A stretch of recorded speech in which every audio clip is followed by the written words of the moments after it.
Hola, ¿qué tal? Esto es Reunidos, soy Elga Arreategui. Un placer de tenerlos nuevamente en sintonía.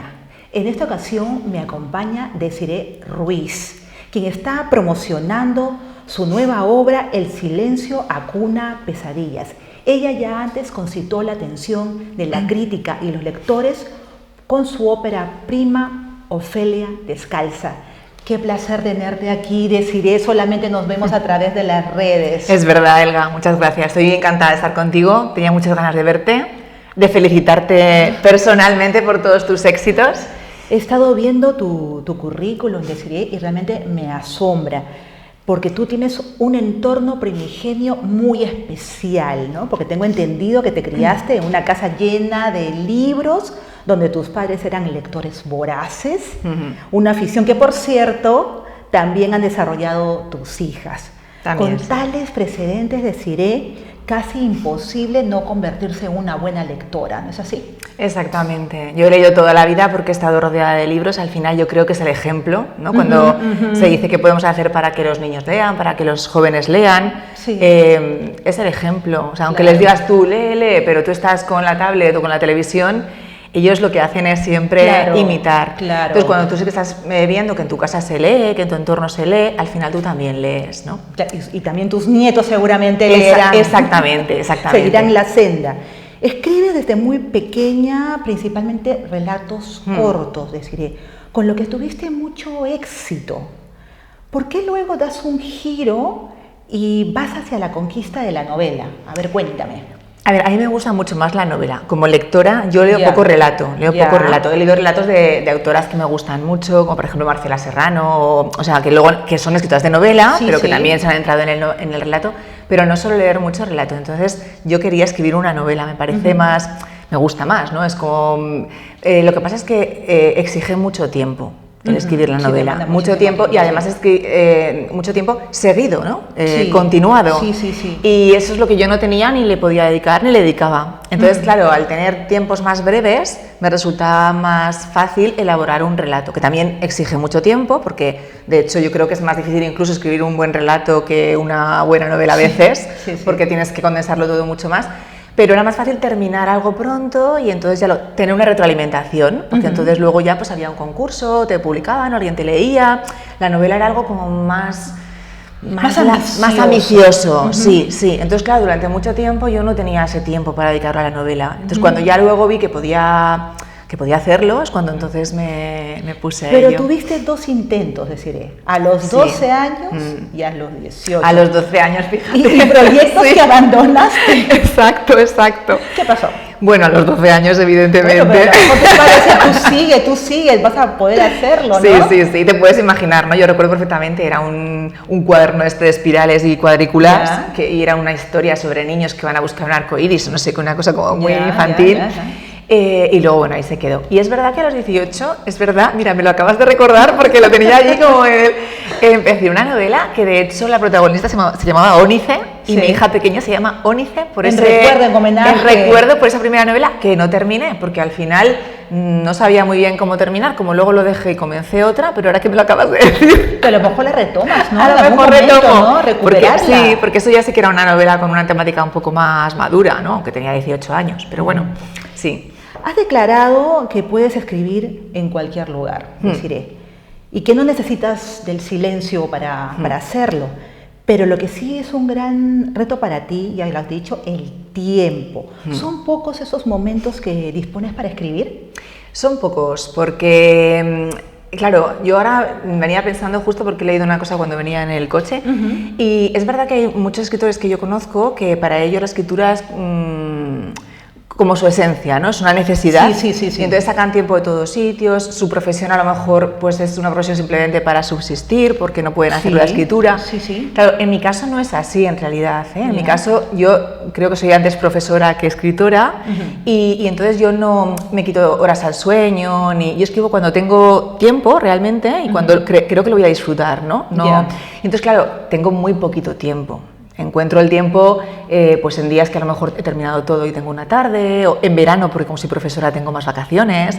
Entonces yo escribo solo cuando tengo el tiempo que me queda. No... Pero lo planificas con antelación. Tú dices, en este momento voy a escribir. Exactamente, o sea, yo tengo que tener un tiempo suficiente para escribir. Si solo voy a poder escribir a lo mejor media hora o una hora, realmente a mí no me llega a compensar porque no me llego a meter dentro de lo que estoy escribiendo. Necesito tener mucho tiempo, mucha tranquilidad, para así disfrutar, porque si no al final se convertiría casi en una tarea que tengo que hacer. Y yo realmente, una obligación. Exactamente. Y yo cuando escribo disfruto porque precisamente no tengo ninguna obligación, ¿no? ¿Y esos tiempos son en verano, en vacaciones? Fundamentalmente en verano, sí, en verano y luego algún fin de semana, vacaciones de Semana Santa, algunas tardes, ahora sí ya, porque ya mis hijas son mayores, entonces algunas tardes también puedo sentarme a escribir.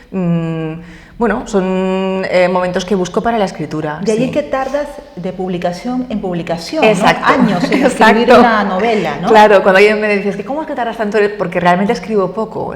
Ahora escribo más, por eso ahora tengo un proyecto un poquito más avanzado, por lo que te comento, ¿no? Porque a nivel personal, pues bueno, mis hijas son más mayores, tengo más tiempo, y entonces ya puedo hacerlo tranquila y disfrutando es que a mí lo que más me gusta es el proceso de escritura, el proceso, ¿sabes? Y entonces ahí yo puedo disfrutar de eso. Ofelia Descalza fue tu gran carta de presentación, deciré, en novela. Llegó a ser número 1 en ventas en Amazon. ¿Por qué crees que gustó tanto? Pues no sé, porque en realidad me sorprendió mucho. Yo no esperaba esa acogida en absoluto. Yo pensaba que iba a ser una novela que iba a publicar, además que es una editorial independiente, pues bueno, que iba a comprar un poco mi entorno y que se iba a quedar allí, ¿no? Incluso la propia editorial ya me comentó que lo normal era que estuviera en catálogo un par de años y ya está, quiero decir que no. Y bueno, han pasado 6 años, se sigue vendiendo todavía, entonces...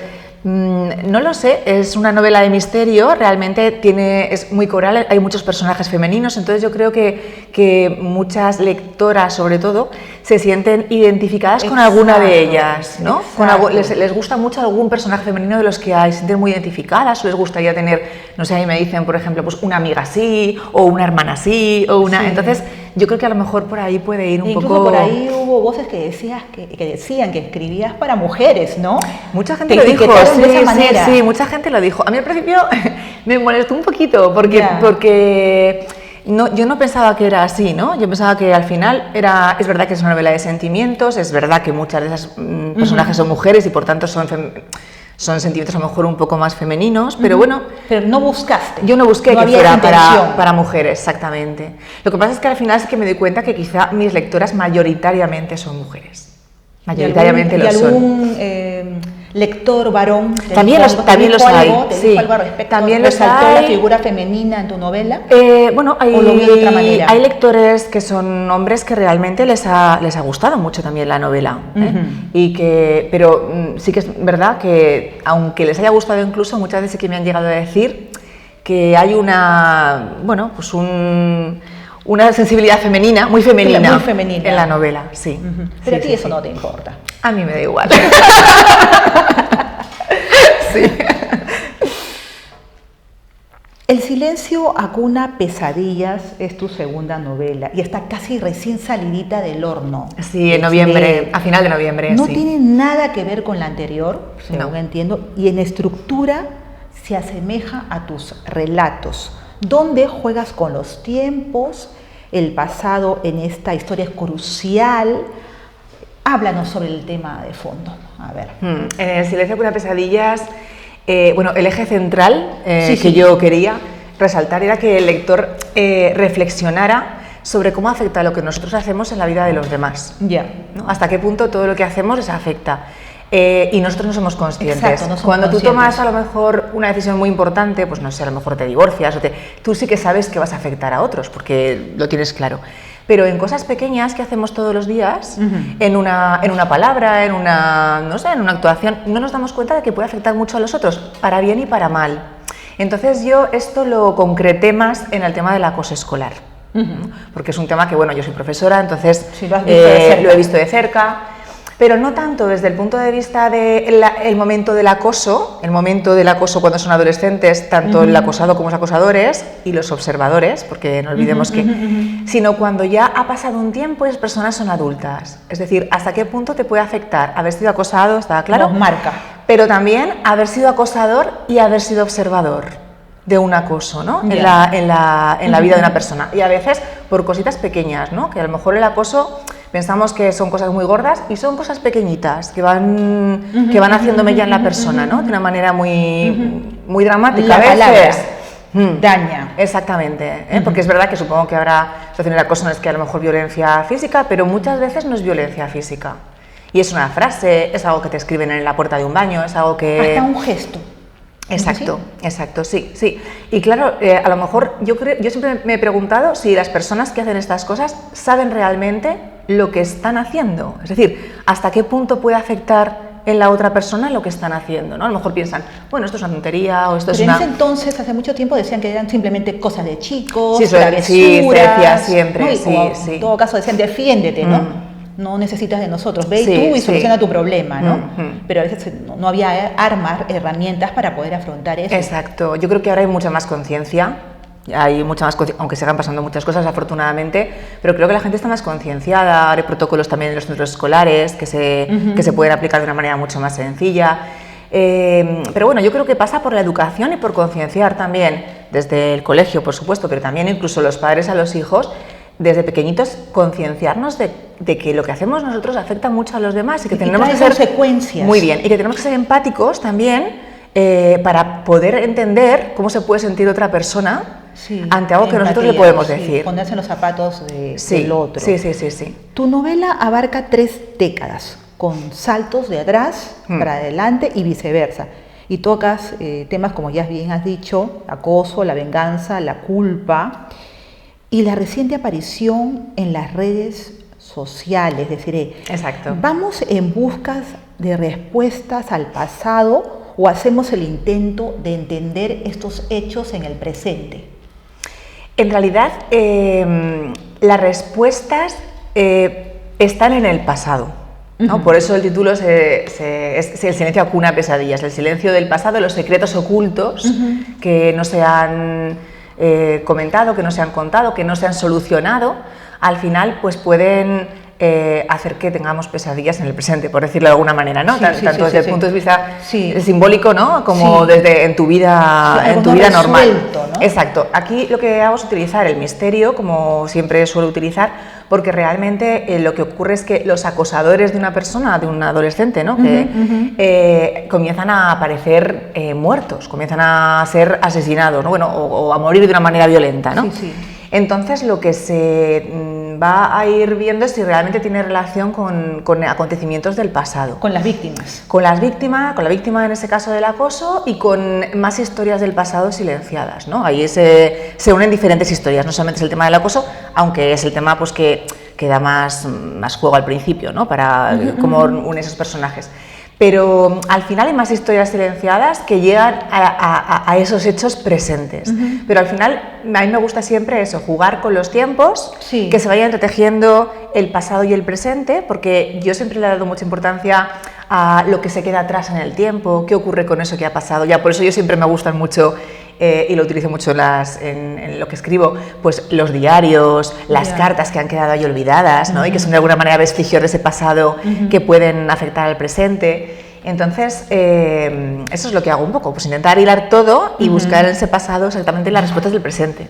Has dicho que las respuestas están en el pasado. ¿Tú crees que ir en su búsqueda va a solucionar realmente el problema? ¿Tú crees? No digo que sea así siempre. Lo que ocurre es que en este caso sí que es cierto que los motivos, digamos, vienen del pasado. Ahora, que yo, si me estás preguntando que si yo pienso que siempre hay que remover el pasado o que hay que sacar las cosas a luz, no lo tengo claro. Hay cosas que no tienen explicación. Exactamente, no lo tengo claro. Entonces, no siempre tiene que ser así. En Ofelia Descalza también había muchos secretos del pasado, ¿no? Y también lo mismo, al final aparecen, pero yo tampoco te diría siempre que es bueno volver al pasado y remover el pasado. Porque a lo mejor es una interpretación. Y porque ¿no? a lo mejor que tampoco te lleva a nada mejor. Exactamente. Puede ser que no te lleve a nada mejor. Sí. Sé que no te gustan las grandes historias ni los personajes extraordinarios, que te encanta la cotidianidad, que tu punto de observación se halla en los pequeños detalles. ¿Crees que es la clave para que tus novelas enganchen tanto? ¿Deciré? Yo creo que hace que lo que te he comentado antes, que las personas se sientan más identificadas quizá con la historia, porque son cosas que evidentemente no son historias que le pasan a todo el mundo, afortunadamente, porque suelen ser muy trágicas, pero sí que es cierto que podrían pasar, ¿no? Y entonces lo sientes, es más intimista, y entonces hace que si tú te identificas con el personaje, lo sientas más, ¿no? También es cierto que en ese sentido, cuando me han hecho los detalles, hay quien me dice que describo demasiado, que hay muchas descripciones, ¿no? Y además con mucho detalle, ¿no? O sea, a mí que me importa que la vajilla tenga una flor, pero a mí me gusta mucho crear una atmósfera alrededor del lector. Hay gente que le gusta, hay lectores que disfrutan mucho eso. Exacto, porque ya no es el describir, es contarlo de una manera que al final, cuando tú empieces a leer, te sientas como envuelto en una atmósfera determinada, ¿no? Y yo creo que eso, además, es muy cotidiano, pero tiene como una... Siempre intento que sean atmósferas pues, muy envolventes, por tanto muy sugerentes, muy románticas. Pues, por ejemplo, aquí la protagonista bueno, una de las protagonistas es decoradora de interiores, pero está muy, digamos, especializada en el estilo, por ejemplo, shabby chic, que es como muy femenino, muy tal. Entonces todo, de alguna manera, todo está envuelto en esa atmósfera. Tú eres de esas personas que van a un café sola y se sientan a observar el paso de la gente. Que me ha escalado bien, ¿eh? Los coches. Exactamente. Ya me ha escalado, sí señora. Me encanta observar. Meditativa, con tu cafecito. Sí. Me gusta mucho. Sí.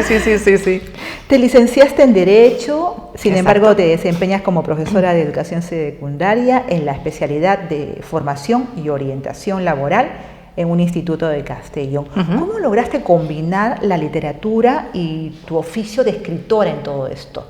No tu proceso de escritura, sino tu oficio. ¿Cómo compatibilizas?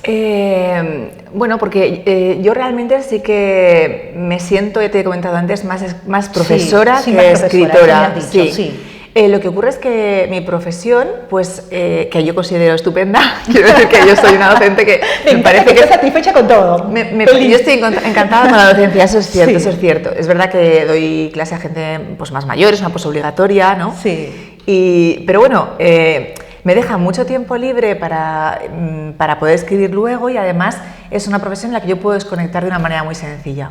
Porque yo estoy en la clase con mis alumnos y yo salgo de clase y ya he terminado la clase. Terminó ese mundo. Exactamente, entonces me permite mucho y al mismo tiempo tengo mucho margen de observación. Ten en cuenta que por mis aulas pasan todo tipo de miles de historias. Muchacha, ¿no? Sí, miles de historias, y a mí esa interacción con ellos me gusta mucho.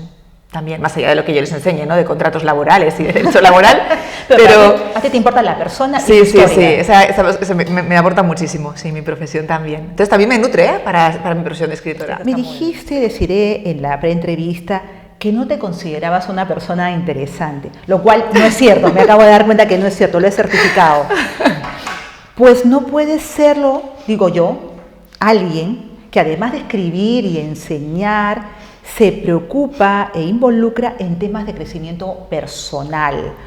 Hace muy poco, justamente, me contabas, hiciste un máster de coaching educativo e incluso coadministraste un blog sobre el tema. Estás muy comprometida con eso, deciré.